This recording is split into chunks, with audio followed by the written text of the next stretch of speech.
সকালে জানতে পারলাম যে সকালে এখানে পুকুরে একটা বডি ভাসে আছে। তারপরে তো আমি আসলাম, দেখে শুনে গেলাম, কিন্তু তাকে তো চেনা যাচ্ছে না কে হয় না হয়, এইটুকুই আমি জানি। তারপরে এখন এসছি একটু দেখতে, বডিটাকে তোলা হলো।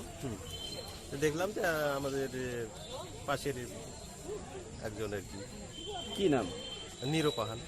তো কতদিন? এটা তো ঠিক আমি বলতে পারবো না কতদিন নিখোঁজ ছিল, কিন্তু ও একটু মানে মানে পূজা বা কোনো ইয়েতে মানে একটু ভালোই মানে নাচ গান করতো আর কি, মানে আদিবাসী হিসেবে, সেই হিসেবে মানে বিভিন্ন মঞ্চে মানে ছোটখাটো প্রোগ্রামগুলো করতো আর কি, এইরকম মানে ইয়ে করতো আর কি। তো এখন কোথায় পাওয়া গেছে? এখন এই পুকুরে পাওয়া গেছে তার বডি। জায়গাটার নাম? করখা।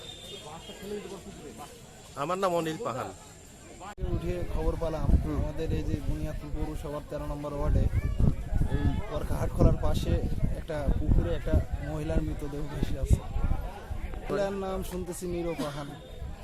কবে থেকে নিখোঁজ ছিল এই মহিলাটা? মঙ্গলবার থেকে নিখোঁজ ছিল। তো কি এটা কি বলে মনে করছেন, সুসাইড ইয়া মার্ডার? আমি শুনতেছি যে একটু নেশা টিশা খেত নাকি, আদিবাসীর মধ্যে তো। তাহলে কি নেশা ঢুকে গেছে? এটা বলতে পারতেছেন, এটা পুলিশ প্রশাসন এটা তদন্ত করে দেখতে পারবে।